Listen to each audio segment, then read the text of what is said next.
This is Stephanie Anderson with Plan C Horsemanship. Today I'm going to be going over some introductory activities that I like to make sure every horse I work with has. These are good skills to start with a young one on the ground that you're just working with, or if you've got a new horse that you don't know, it's a great way to get to know each other and make sure you're on the same page. Whenever we work with a horse, they're going to go wherever we point their nose. If I want this horse to move away from me, I'm going to point her nose away and she's going to follow her nose. If I want this horse to move towards me, I'm going to point her nose and she's going to follow her nose. So to start teaching that, I like to do a ground flexing exercise. So this is Sugar. Sugar's going to help me out today. So I'm going to step back here at her withers and I'm going to ask her to flex by bringing her nose towards me. So I'm going to gently reach out and ask her to give. Now once she gives, I'm going to release the pressure and I'm going to pet her in reward. And I'll ask for it again. Now Sugar pretty much already knows this activity. She's pretty good at it. Release and reward.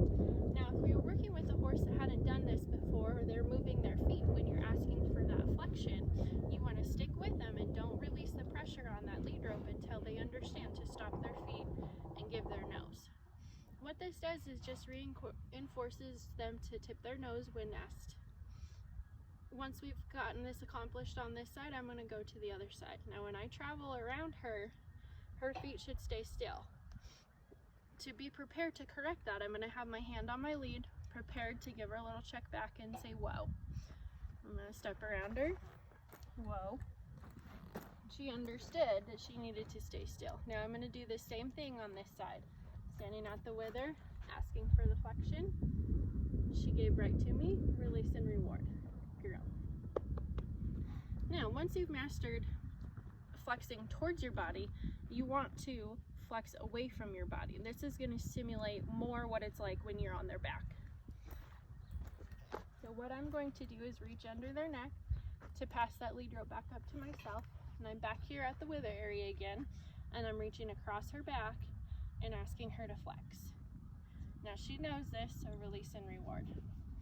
Same thing as before, if their feet move, stick with them. Don't give on that lead rope until you get the activity that you want. The next thing that I like to teach is to give to pole pressure.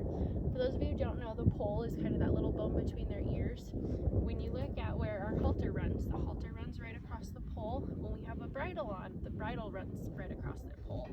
When we ask for some kind of change, the pressure translates up to the pole. Same thing in a bridle. When we put pressure on the bit, that translates up through the headstall to the pole. So to give to pole pressure, not only is it nice to be able to lower their head when you're changing equipment or need to look at something, but it's also good, this is the beginning step, to teach collection. So first thing I do is I'm going to put my hand right on top of the halter and I'm going to give her a little pressure, and she should lower her head. Now she's not really lowering her head, so I'm going to reinforce that with a little downward pressure from the halter. Once she does that, I'm going to release the pressure and reward her, good girl, that she did what I asked. Then I'm going to do it again.